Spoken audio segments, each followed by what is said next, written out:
कि अगर हमारे बुंदेलखंड के लोगों को कोई छुए तो उन्हें पता चल जाए कि उन्होंने जो है ब्रजभूषण राजपूत उर्फ गुड्डू राजपूत को छुआ है, वो किसको छुआ है। तो मैं नायक बनने का शौकीन नहीं हूँ, नायक बनाने का मेरा स्वभाव है। उसके बाद मुझे जान से मारने की लगातार धमकियां आने लगी। सकते जब परिवार के लोग ही परिवार के लोगों की हत्या कर देते हैं, तो सजाती से क्या है, क्रिमिनल की कोई जात तो होती नहीं है। अपने पिछले 1 साल में आपने अन्न का त्याग कर दिया जी, और उसके बाद ये श्रावण मास जो बीता है जी, उसमें आप मौन व्रत पे चले गए थे। आप 1 महीना पूरा आप मौन व्रत रहे। जी। तो मेरी नजर में इस दुनिया का, देश का ही नहीं, दुनिया का सबसे बड़ा धनी व्यक्ति हमारे देश के प्रधानमंत्री नरेंद्र मोदी जी हैं। तो राहुल गांधी को आपने कामचोर साबित किया। मैंने साबित नहीं किया, देश की जनता ने उसे साबित किया भाई।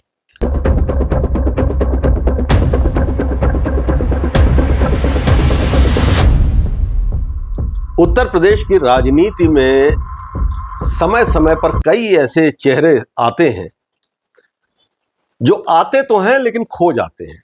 युवावस्था में राजनीतिक उचान मिलती है उनको, लेकिन उसके बाद ठहर नहीं पाते। लेकिन एक ऐसे विधायक उत्तर प्रदेश की विधानसभा में पिछले 2 बार से, यानी 2017 की विधानसभा और उसके बाद 2022 की विधानसभा, उसमें एक ऐसा विधायक आया जो था भी अलग, उसकी कार्यशैली भी अलग थी और विधायक होने के पहले भी उन्होंने काफी सुर्खियां बटोरी हुई थी। ये भी बात है कि वो सेकंड जनरेशन पॉलिटिशियन है, उनके पिता 4 बार सांसद रहे। तो क्या पिता की विरासत राजनीति में मिली इसलिए सफल है, या खुद की कार्यशैली उनको ये ऊंचाई दे रही है?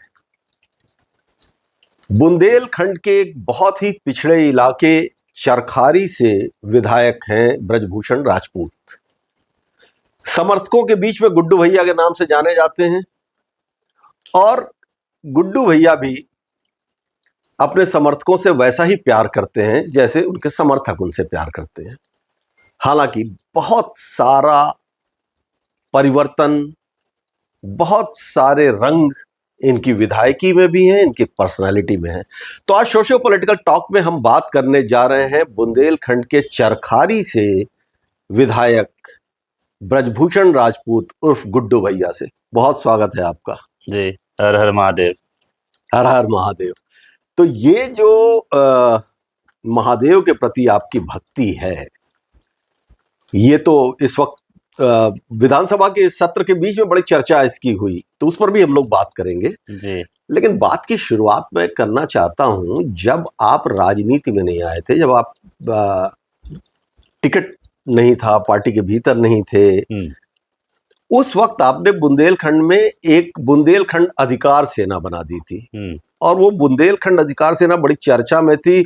ऑलमोस्ट एक मिलिट्री ड्रेस में वो नौजवानों की परेड होती थी और कई लोग ये कहते थे कि भाई ये तो एक आतंक फैला रहे हैं, कई लोग ये कहते थे कि नहीं ये तो लोगों की मदद कर रहे हैं।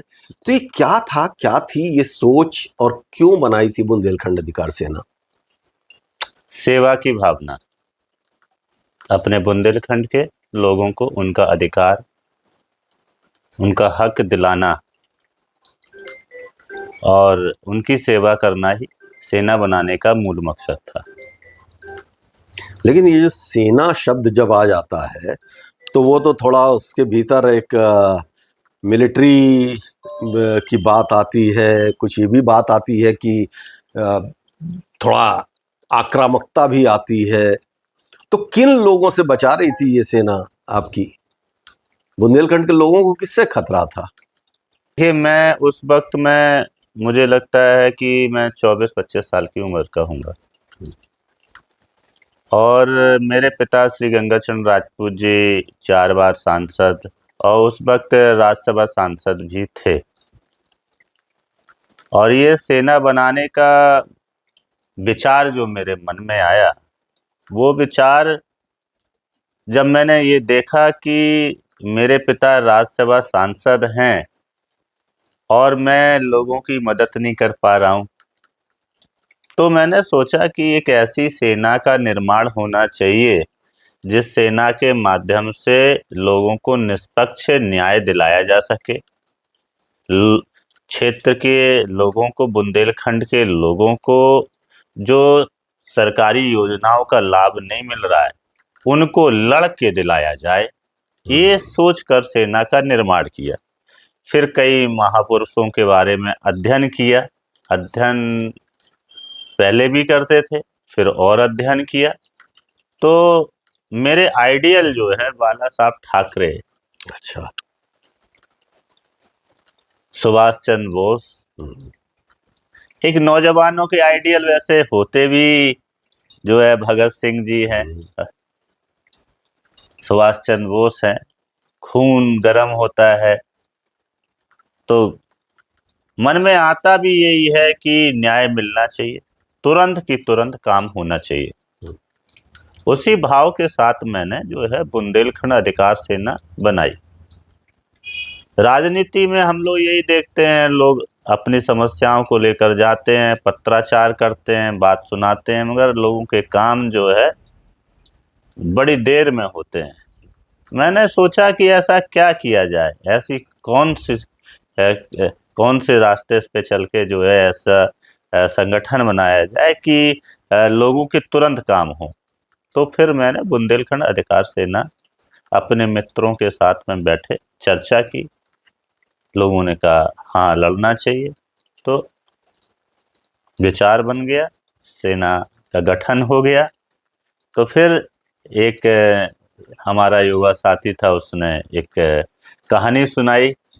वो कहानी हमारी सेना की के लोगों को ऊर्जा भर देने वाली कहानी बन गई।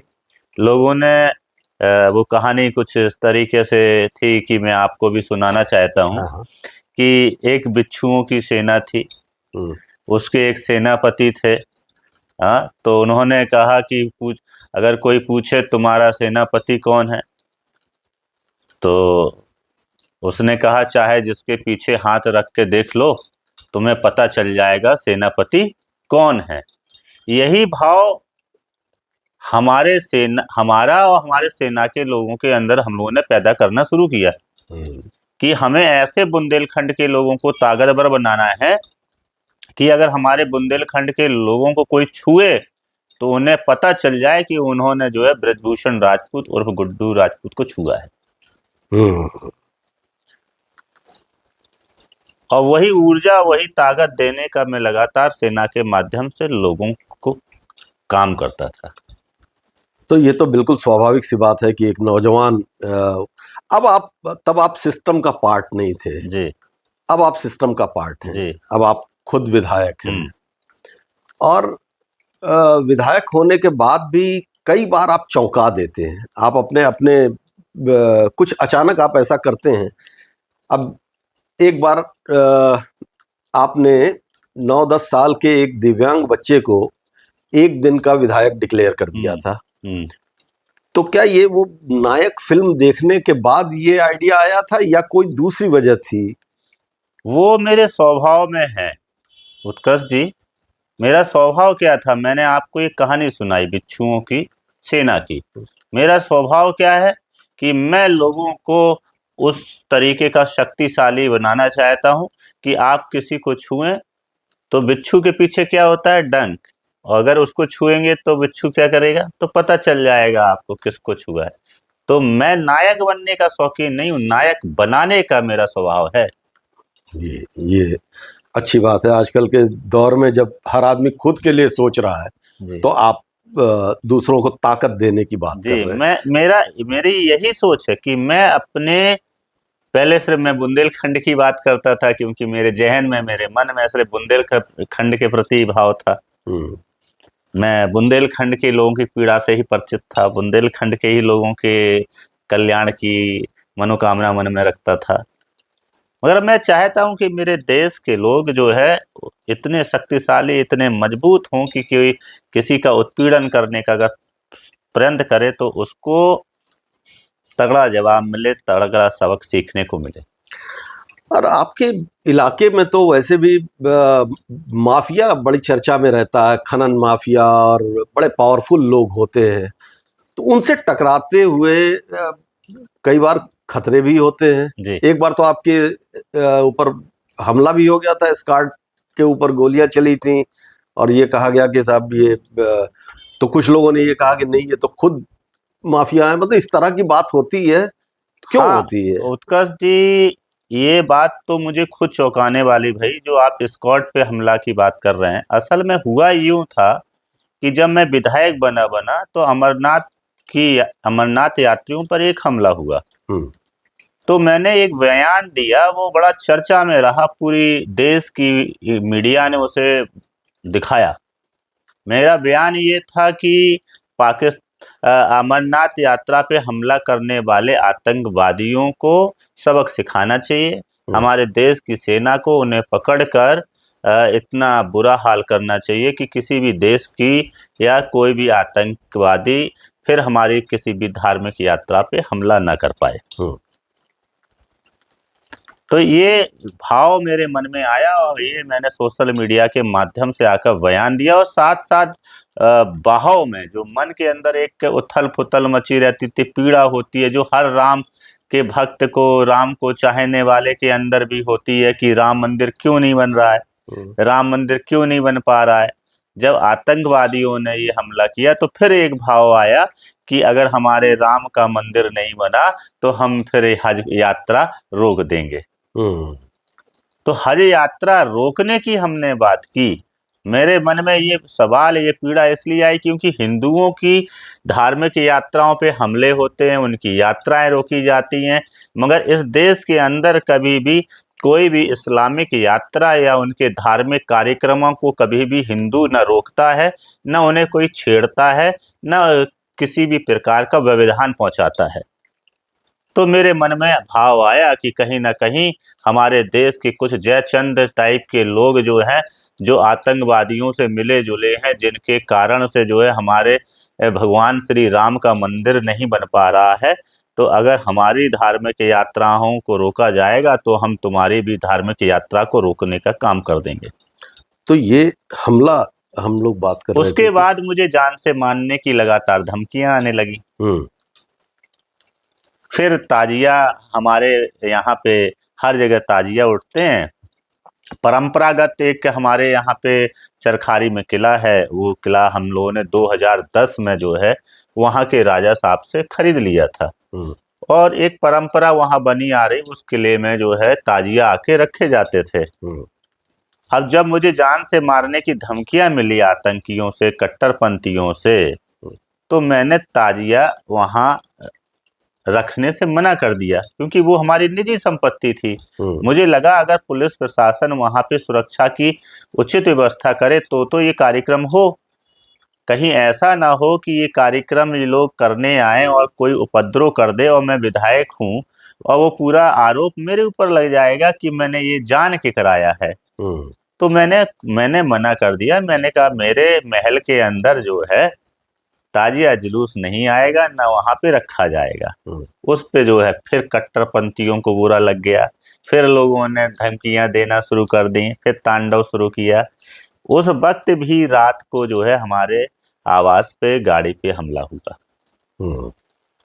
और जो गाड़ी की आप बात कर रहे हैं, इसके बाद फिर वो काफी महीने के बाद में हमारी स्कॉट कार पे, चूंकि मैं शादी में जाना था और पिताजी का फोन आया कि तुम जो है क्षेत्र की शादी छोड़ो, एक परिवार में बहुत परिवार की शादी है, क्षेत्र की ही शादी करते रहोगे, कुछ परिवार के भी निमंत्रण कर लिया करो। तो मैं अचानक फिर वहाँ से एक गाड़ी लेके अपनी पारिवारिक शादी अटेंड करने के लिए उरई के लिए निकल गया। और मेरे जो सहयोगी थे, मैंने कहा तुम स्कॉट से जो है क्षेत्र की शादी निपटा लो।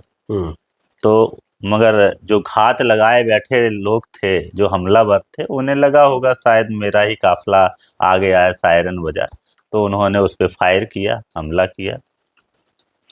और तो खैर ईश्वर का शुक्र था कि आप जी नहीं थे, मैं नहीं और था। हमलावर पकड़े भी गए। हाँ, हमलावर पकड़े गए। मैं मुख्यमंत्री जी से मिला, मैंने मुख्यमंत्री जी को बताया। मेरे लिए ये भी चौंकाने वाली बात हो गई कि मुख्यमंत्री जी ने ये कहा कि वो तो हमला करने वाले तुम्हारे सजाती थे। अरे हाँ, तो मुझे दुख तो हुआ। इसलिए दुख हुआ कि बहुत बरस पहले जो है, जब मैं पैदा भी नहीं हुआ था, मेरे पिताजी, ताऊ, चाचा बहुत छोटे छोटे थे। हाँ, तब मेरे दादा परदादा का मर्डर हो गया था। और मर्डर करने वाले भी मेरे सजाती ने भी, कहना तो एक अलग विषय हो गया, मेरे परिवार के लोग थे। तो मुझे उस दिन भी दुख हुआ कि मुख्यमंत्री जी ने इस बात को कहा कि जो हमलावर थे वो मेरे सजाती थे। क्या सजाती लोग किसी की हत्या नहीं कर सकते?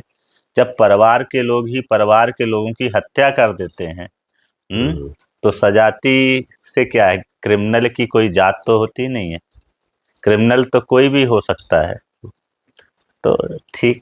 तो एक तरफ आप आक्रामक बयान देते हैं, आक्रामक स्टैंड लेते हैं, दूसरी तरफ आप जो है आप अपने क्षेत्र के किसानों को 5 स्टार होटल में दावत भी दे देते हैं। हाँ।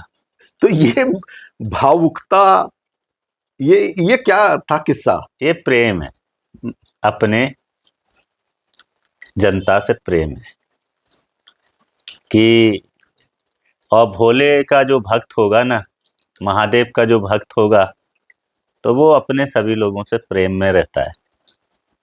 और वो जो अपने लिए करने के लिए सोचता है, वो अपने लोगों के लिए भी वैसा ही सोचता है कि जैसे मैं रहूं वैसे हमारे लोग रहें। जो मुझे आनंद मिले वो हमारे यहाँ के लोगों को आनंद मिले। ये तो बड़ी अच्छी भावना है।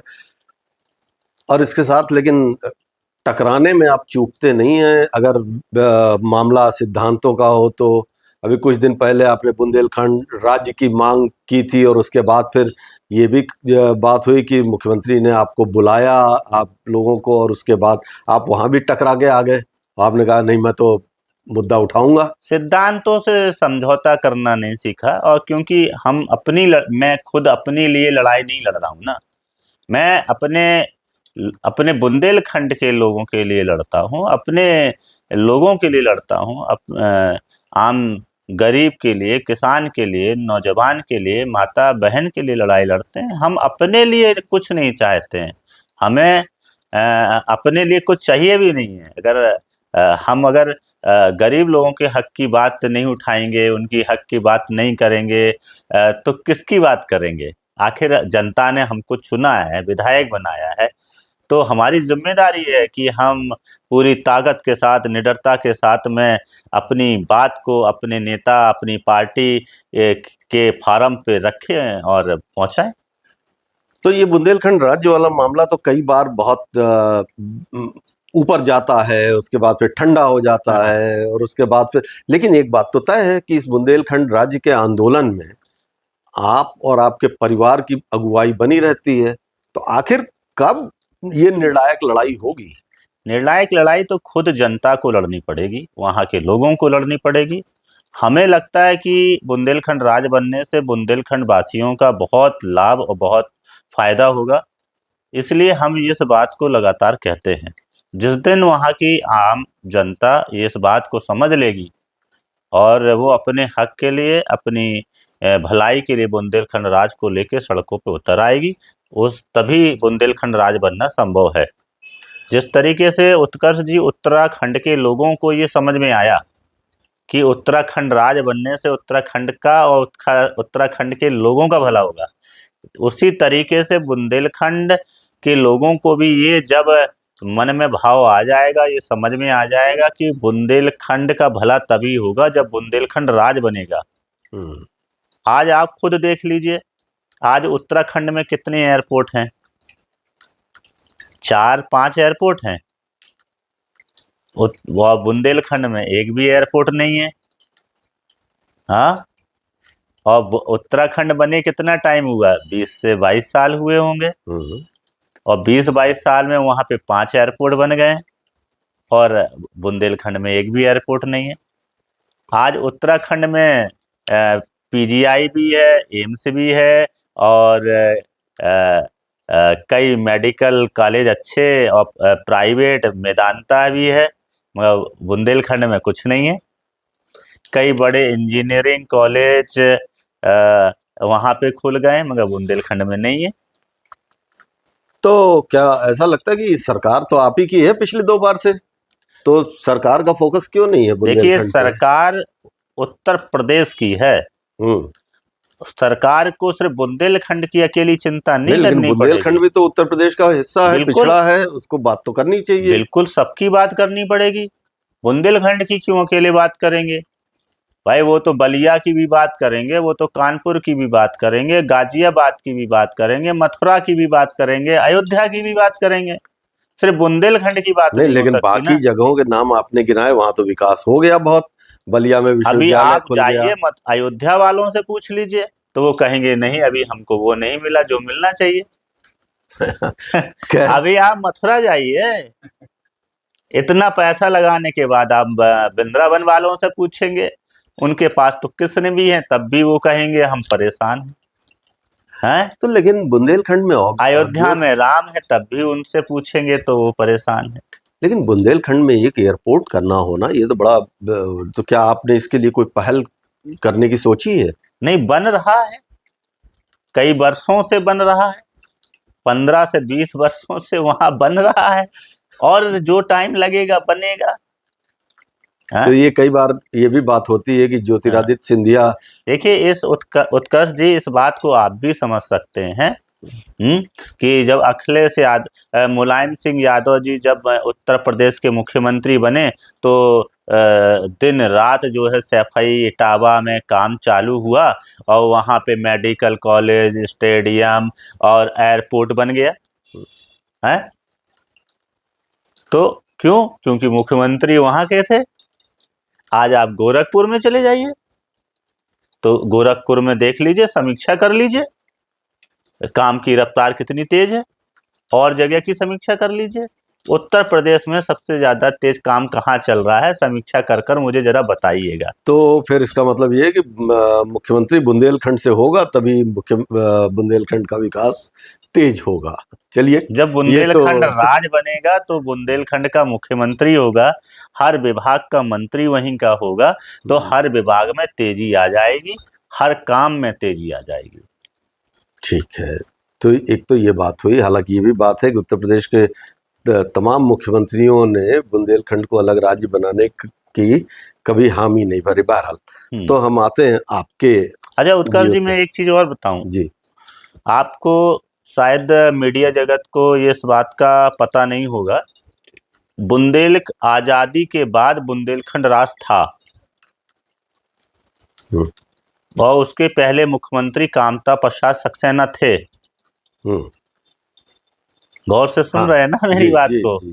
बुंदेलखंड आजादी की देश आजाद होने के बाद बुंदेलखंड राज था, और उसके पहले मुख्यमंत्री कामता प्रसाद सक्सेना थे। अगर आप गूगल पे डालेंगे, आजकल सबसे बड़ा बाबा कौन, तो गूगल बाबा है, तो उस पर डालेंगे तो गूगल पे मिलेगा कि बुंदेलखंड राज कब बना, कौन मुख्यमंत्री बना, कितने साल चला। 8 साल 6 महीने बुंदेलखंड राज रहा। उसके बाद बुंदेलखंड राज 2 भागों में बांट दिया गया, आधा भाग मध्य प्रदेश में चला गया, आधा भाग उत्तर प्रदेश में आ गया। अच्छा, मैं तो यही पूछूंगा कि कोई सड़क अगर 2 लेन है, तो आगे चल के वो क्या होगा उसका? 2 लेन के बाद 3 लेन बनेगा, 4 लेन बनेगा, 6 लेन बनेगा, या वो 2 लेन से सिंगल लेन पे आ जाएगी? क्यों उत्कर्ष जी? हाँ, तो बुंदेलखंड के साथ तो ऐसे ही हुआ है कि वो टू लेन की सड़क जो है वो सिंगल रोड बन गई है। हाँ, 2 लेन की सड़क सिंगल लेन बन गई है। जो विकास वहां होना चाहिए वो विकास नहीं हुआ है, जिसकी वजह से बुंदेलखंड जो रफ्तार मिलनी चाहिए वहाँ आज़ादी के बाद से, जो विकास होना चाहिए, जो नौजवानों को लाभ प्राप्त होना चाहिए, वो सबसे वो बहुत दूर होकर वंचित रह गया है। अच्छा, अब एक राजनीतिक सवाल कर लें कि पिछले कुछ दिनों से जो चर्चा हो रही है एक कि ओबीसी समाज बीजेपी से दूर हो रहा है, और उसमें भी खास तौर पे बात आती है कुर्मी समाज और लोध समाज की। लोध समाज जो लंबे समय से भारतीय जनता पार्टी का कमिटेड वोटर रहा, और ये भी कहा जा रहा है कि वो समाज फिलहाल अपने आप को उपेक्षित महसूस कर रहा है राजनीतिक रूप से पार्टी के भीतर। तो और आपका जो क्षेत्र है उसके सांसद भी सपा ने सीट जीत ली बिरादरी में। तो क्या मतलब इस तरह की बातें आजकल की राजनीति में, चूंकि जातीय समीकरण बड़े महत्वपूर्ण होते हैं, तो आपको क्या लगता है कि आपकी बिरादरी किस तरह से सोच रही है? देखिए, धुआं वहीं उठता है जहां आग सुलगती है। हाँ, धुआं वहीं उठता है जहां आग सुलगती है। अगर ये बात आप जैसा बड़ा पत्रकार कह रहा है तो निश्चित रूप से कुछ ऐसा होगा। हाँ, और इस बात की समीक्षा हमारे पार्टी के बड़े लोगों को करनी चाहिए कि जिस समाज ने पार्टी को पहला मुख्यमंत्री के रूप में, जिस समाज ने इतना बढ़ चढ़कर पार्टी के साथ खड़ा हुआ, पार्टी के लिए काम किया, मेहनत की, हो सकता है उन वक्तों के हिसाब से बड़े पदों पे हमारा समाज नहीं रहा होगा, हमारा समाज इतना पढ़ा लिखा नहीं है, आज भी हमारा समाज उतना ज़्यादा एक्टिव और पढ़ा लिखा नहीं है, मगर भावनात्मक रूप से वो पार्टी के साथ था और साथ है। मगर अब वो जिस तरीके से उसने पार्टी को वोट दिया और वोट देने के बाद जो समाज के लोगों को मिलना चाहिए और अब वो मिलते हुए नहीं दिख रहा है उनको, तो पीड़ा तो होगी हर समाज को। जहां उनके मुख्यमंत्री उत्तर प्रदेश में रहे, मध्य प्रदेश में रहे, आज उनके देश में कहीं पे भी डिप्टी सीएम भी नहीं है, एक अच्छे कैबिनेट मंत्रालय भी नहीं है, क्या? तो कहीं ना कहीं ये पीड़ा का विषय तो बनता ही है। और अगर अच्छी संख्या में राज्यसभा एमएलसी भी प्रदेश में एक भी नहीं है, उत्तर प्रदेश में 8 सालों से सरकार है और इतने एमएलसी बनाए गए हैं, मगर उसमें एक भी लोधी को एमएलसी नहीं बनाया गया। ये बड़े दुर्भाग्य की बात है। जिस समाज ने उत्तर प्रदेश में जो है पहला मुख्यमंत्री लोधी बना, भारतीय जनता पार्टी का उत्तर प्रदेश नहीं देश में पहला मुख्यमंत्री जो है लोधी बना, और आज उसी समाज का एक एमएलसी उत्तर प्रदेश में नहीं है। ये सोचने वाली बात है। कोई निगम का अध्यक्ष लोधी नहीं है, किसी मोर्चे का अध्यक्ष लोधी नहीं है। ये सोचने, किसी भी क्षेत्र का अध्यक्ष लोधी नहीं है, किसी भी प्रदेश का अध्यक्ष जो है लोधी नहीं है, किसी भी प्रदेश में किसी मोर्चे का अध्यक्ष लोधी नहीं है। ये पार्टी को इस बारे में सोचना चाहिए कि जो समाज पूरे देश में आपके साथ पूरे तन्मयता के साथ, ईमानदारी के साथ आपको मतदान करता है, खड़ा होता है, उस समाज को आपको महत्व देना है। कैसे देना है, कितना देना है, ये चिंता का विषय है जी।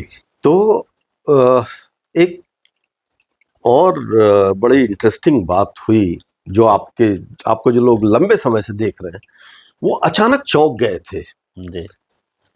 आपने पिछले 1 साल में आपने अन्न का त्याग कर दिया जी। और उसके बाद ये श्रावण मास जो बीता है जी। उसमें आप मौन व्रत पे चले गए थे। आप 1 महीना पूरा आप मौन व्रत रहे। जी। अब आप जनप्रतिनिधि हैं, लोगों से मिलना है, बात करना है, सब कुछ है, और उसमें ये संकल्प, ये कठिन वो ये, और उसके बाद से जब आप दिखाई दिए हैं तो एक अलग अवतार आपका दिखाई दे रहा है, एक अलग दृष्टि दिखाई दे रही है। तो ये क्या था, ये क्यों अचानक, मतलब विराग, सन्यास या कोई आध्यात्मिक यात्रा कैसे शुरू हो गई? अब ये तो महादेव ही जाने। उत्कर्ष जी, एक 4 लाइनें हैं। करता करे न कर सके, शिव करे सो होए। 3 लोक 9 खंड में, शिव से बड़ा न कोई। तो अब मेरे साथ तो जो हो रहा है वो स्वयं शिव महाभू करा रहे हैं, क्योंकि मैं 1 साल से ज़्यादा मैंने उपवास पे हूँ। मैंने अन्न ग्रहण नहीं किया, और फिर मुझे लगा कि मेरे पिताजी, मेरे परिवार के लोग कह रहे थे कि उपवास ख़त्म करो, ख़त्म करो। कई जगह कई लोगों से, कई चाहने वालों से प्रेशर डलवा रहे थे कि उपवास ख़त्म करें। मगर मेरा कोई अपना निजी स्वार्थ नहीं था उपवास करने का। किसी इच्छा प्राप्ति के लिए, पद प्राप्ति के लिए, धन प्राप्ति के लिए मैं कोई उपवास या पूजा नहीं कर रहा था। अब मैं जो कर रहा था वो स्वयं महादेव करा रहे थे, इसलिए ये शायद मैं कर पा रहा था। नहीं तो राजनीतिक जीवन में आज के टाइम पे जो है, लोग नियम से खाना नहीं खा पाते हैं। खाना खाना हम लोगों को, नाश्ता करना मुश्किल हो जाता है, खाना खाना मुश्किल हो जाता है। और मैं इतने लंबे समय से कैसे उपवास में रह के ईश्वर से जुड़ा रहा, ये मुझे खुद नहीं पता। और फिर मुझे लगा कि अगर सब लोग कह रहे हैं कि उपवास को तोड़ दें, उद्यापन कर दें, तो फिर अचानक मैं चिंतित था। विचार फिर आया कि अच्छा चलो ठीक है, उद्यापन से पहले 1 महीने का मौन व्रत रहेंगे, फिर जो है हम उद्यापन कर देंगे। फिर जो है चीज़ें टली, मगर फिर लास्ट में ये हुआ कि सावन के माह में ही हम जो है 1 माह मौन व्रत रहेंगे, और उसमें फिर पूजा करके मौन व्रत का भी उद्यापन हो जाएगा, और जो अन्न ग्रहण नहीं कर रहे हैं, जो उपवास है, उसका भी कर देंगे। तो उसी भाव के साथ फिर महादेव से प्रार्थना की, और फिर महादेव ने मौन व्रत के लिए भी अपने आप में मुझे स्वीकार किया, और मौन व्रत करवा दिया उन्होंने। तो क्या हम देखने जा रहे हैं कि उत्तर प्रदेश में एक नया योगी, राजनीति में एक नया योगी का अवतार हो रहा है? नहीं, योगी तो नहीं हो सकता, एक साधक कह सकते हैं। हाँ, एक साधक हो सकता हूँ कि मैंने जो चीज़ें, जैसे ज़बान, खाना नहीं खाना, तो ज़बान को साधना, स्वाद को साधना हो गया, तो साधक हो सकता है। साधक ही साधु है। हाँ, जो अपनी इंद्रियों को साध लेता है, अपने विचारों को साध लेता है, अपनी वाणी को साध लेता है, उसे ही साधक कहते हैं। मुझे जो लगा, मैंने जो आध्यात्मिक मेरे जीवन में जो भाव आया, तो मुझे लगा कि साधक ही साधु है। तो मैंने, जो महादेव ने मुझे शक्ति प्रदान की कि मैं उपवास करूं, तो मैं तो ये कहूँगा, जहाँ मैं नॉनवेज खाने वाला व्यक्ति, रोज़ प्रतिदिन मैं नॉनवेज खाता था, और मुझे 1 साल लगातार जो है उपवास पे रखा, और अ, अभी भी जो है मैं जो है प्याज लहसुन से दूर हूँ। तो मुझे उन्होंने स्वीकारा, ये मेरे लिए सौभाग्य की बात है। उन्होंने मुझे अपनाया, ये मेरे लिए बड़ी बात है। मैंने क्या किया? मैंने 1 साल उपवास किया, 1 महीने मौन व्रत किया, ये बड़ी बात नहीं है। बड़ी बात ये है कि उन्होंने मुझे स्वीकारा, उन्होंने मुझे अपनाया, ये मेरे लिए बड़ी बात है। तो राजनीति, युवावस्था, सब कुछ अब ये साधक का स्वरूप। इसके अलावा गुड्डू राजपूत क्या है? जब जब वो क्षेत्र में नहीं होते हैं, जब वो राजनीति में नहीं होते हैं, जब वो साधना में नहीं होते हैं, तो परिवार, शौक, जीवन सामान्य व्यक्ति की तरह कैसे, क्या है आप? देखिए, मैं तो यही कहूँगा उत्कर्ष जी, कि जो भोले का भक्त होता है, महादेव का भक्त होता है, वो जहाँ होता है वो उसका होता है। मतलब जब हम लोग जनता के बीच में होते हैं हम, तो उनके होते हैं, फिर परिवार को भूल जाते हैं। मतलब जब जैसी स्थिति, वहाँ पे वैसे हो जाते हैं। परिवार के साथ आते हैं, जितनी देर समय मिल पाता है, समय तो कम मिल पाता है परिवार के लोगों के लिए, मगर जितनी देर फिर परिवार के हो जाते हैं। तो ये है कि महादेव भक्त जब जिसके हैं तो उन महादेव जैसे हैं, तो महादेव के भक्त भी वैसे होते हैं।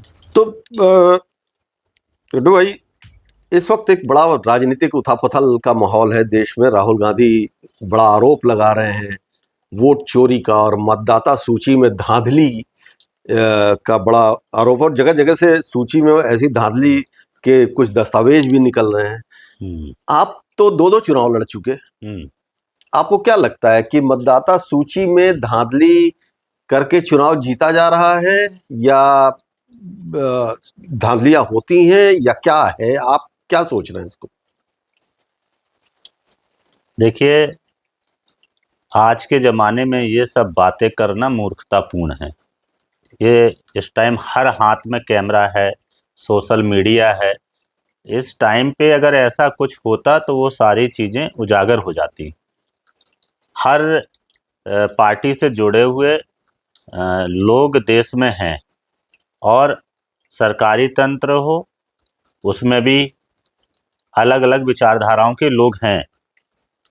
कोई वामसेव से प्रेरित है, कोई कांग्रेस से प्रेरित है, कोई भाजपा से प्रेरित है। हर किसी न किसी से प्रेरित व्यक्ति सरकारी नौकरियों में हैं। अगर कहीं पे भी मतदाता सूची में ऐसा कुछ होता तो वो अभी तक सामने आ चुका होता। ये राहुल गांधी जो है अपनी नाकामी को छुपाने के लिए मतदाता सूची को लेकर जो है देश के लोगों को गुमराह करने का काम कर रहे हैं। क्योंकि राहुल गांधी से उतना हार्ड वर्क नहीं हो पाता है जितना हार्ड वर्क हमारे देश के प्रधानमंत्री माननीय नरेंद्र मोदी जी करते हैं। आप देश के प्रधानमंत्री माननीय नरेंद्र मोदी जी का रिकॉर्ड उठाकर देखिए। 365 दिन जो काम करने वाला व्यक्ति होगा, स्वाभाविक रूप से उसके साथ में देश की आवाम की भावनाएं जुड़ी होंगी। और जो 365 दिन में 65 दिन भी काम नहीं करता होगा तो जनता उसके साथ कैसे खड़ी हो सकती है? मैं भी यही सोचता था कि मोदी जी के प्रति लोगों का इतना प्रेम भाव, अटैचमेंट क्यों है। मैंने भी उस पर अध्ययन किया। जो आदमी 365 दिन में कभी बीमार नहीं होता हुआ,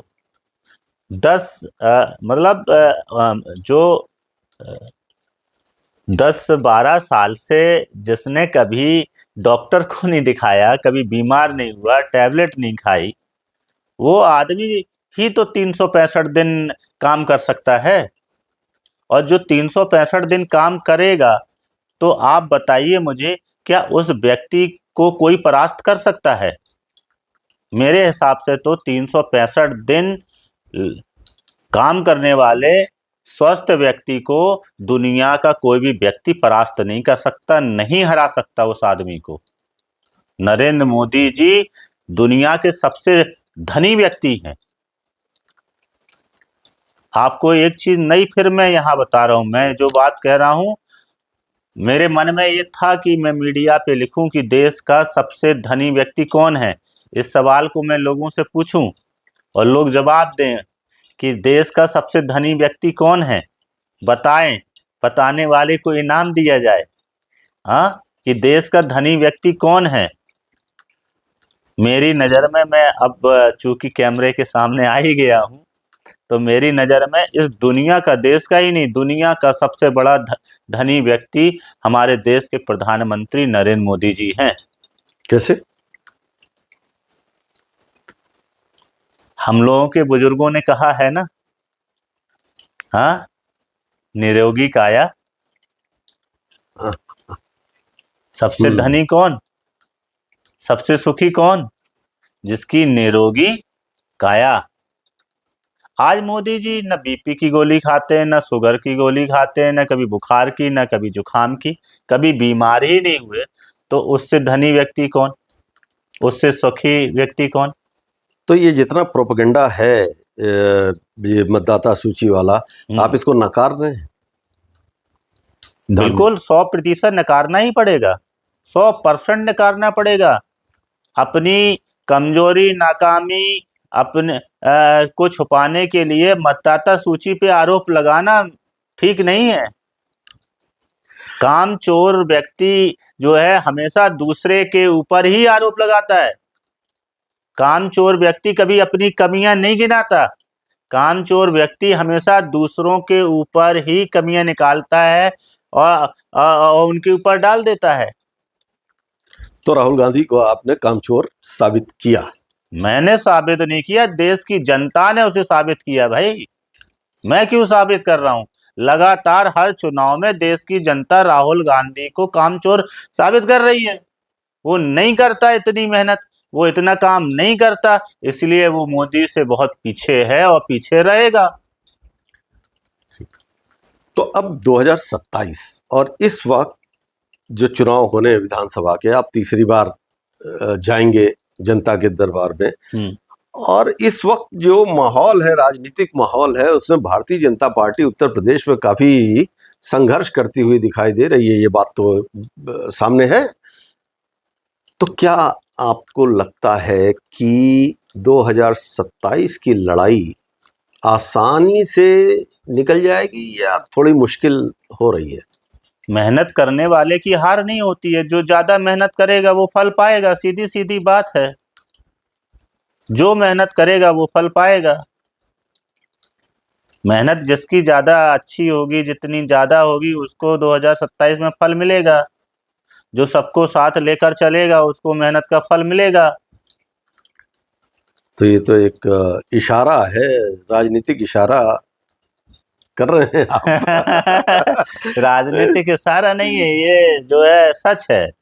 मतलब जैसे कि देश के प्रधानमंत्री मोदी जी ने नारा दिया सबका साथ सबका विकास, तो वो सबको लेकर चलते हैं। इसलिए वो उनको हम लोग जैसे कह सकते हैं, एक शब्द शायद कई महाभारत में इंद्र वो उपाधि दी गई, जो इंद्रजीत। हाँ, तो जो कभी परास्त न होने वाला व्यक्ति अगर कोई है तो वो देश के प्रधानमंत्री माननीय नरेंद्र मोदी हैं, कि जो जब से मुख्यमंत्री बने तब से लगातार मुख्यमंत्री बनते रहे। जब प्रधानमंत्री बने उसके बाद प्रधानमंत्री बनते चले आ रहे हैं। क्यों? क्योंकि उनका भाव है सबका साथ सबका विकास, स्वच्छ भारत अभियान। नहीं, लेकिन बात तो उत्तर प्रदेश की हो रही है। तो मैंने इसीलिए कहा, जो भाव सीधा है मेरा, कि जो जितनी ज़्यादा मेहनत जो करेगा, क्योंकि मैंने यही बात कही। मैंने आपने जब राहुल गांधी से भी कहा तो मैंने यही कहा कि मोदी जी इतनी ज़्यादा मेहनत करते हैं, इसलिए मोदी जी हैं। और कामचोर लोग दूसरे के ऊपर आरोप लगाते हैं। जो लोग काम चोरी करते हैं तो दूसरे के ऊपर आरोप लगाते हैं, इसलिए राहुल गांधी कभी मोदी को परास्त कर ही नहीं सकते हैं। और मोदी जितनी अगर कोई मेहनत करेगा तब वो आके मोदी जी की बराबरी करने के बारे में सोच पाएगा। तो सीधी सीधी मैं बात कर रहा हूँ। मैं किसी से यहाँ पर एक पार्टी का व्यक्ति होने के नाते पार्टी के ही सिर्फ पक्ष की बात नहीं कर रहा हूँ, मैं एक सामान्य बात कर रहा हूँ। मैंने वही सामान्य बात उत्तर प्रदेश के लिए कही है, जो सबको साथ लेकर चलेगा, सबका बराबरी से अधिकार देगा, और वही व्यक्ति जो है। ये एक बहुत ही महत्वपूर्ण मझे हुए राजनेता का एक बयान है, जिसके निहितार्थ लोग निकालेंगे और कोई भी निकाल सकता है। तो आज हमने बात की ब्रजभूषण राजपूत से, जिन्होंने अपने 24 साल की उम्र से जो उनके अंदर एक ललक थी, वहाँ से लेकर के और आज की राजनीति तक टिप्पणी की, अपना सफ़र, अपने व्यक्तित्व के बारे में बताया। सोशो पॉलिटिकल टॉक में आज इतना ही। हम फिर आएंगे एक नई पर्सनालिटी के साथ नए एपिसोड में। धन्यवाद, नमस्कार, धन्यवाद।